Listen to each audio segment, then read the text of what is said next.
इसको मार डालो म्हणत हल्ला. धीरज परदेशी प्राणघातक हल्ला प्रकरणात युनुस शेख पोलिसांच्या ताब्यात. उर्वरित आरोपींचा शोध सुरू. अहिल्यानगरच्या मुकुंदनगर परिसरातील दर्गा दायरा कब्रस्तान येथे स्ट्रीट लाईटच्या पॅनलचे काम सुरू असताना पालिका कर्मचारी धीरज परदेशी या 24 वर्षीय तरुणावर जीवघेणा हल्ला झाल्याची घटना 7 ऑगस्ट रोजी घडली. पोलिसांच्या माहितीनुसार या हल्ल्यात लाकडी बल्ल्या आणि लोखंडी पाईपचा वापर करण्यात आल्याचा आरोप आहे. याच वेळी इसको मार डालो असं म्हणत धीरज याला जीवे ठार मारण्याचा प्रयत्न केल्याचे फिर्यादीत नमूद करण्यात आले आहे. या घटनेनंतर कॅम्प पोलिसांनी तपासाची चक्रे वेगाने फिरवत युनुस खानसाहेब शेख वय वर्ष 48 याला पहाटे 3:34 ताब्यात घेतल्याची माहिती समोर आली. मात्र या प्रकरणातील तपास इथेच थांबलेला नाही.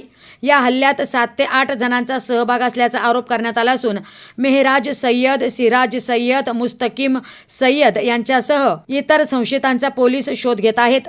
धीरज परदेशी याच्यावर झालेल्या या हल्ल्याने अहिल्यानगर शहरात संतापाची लाट निर्माण झाली आहे.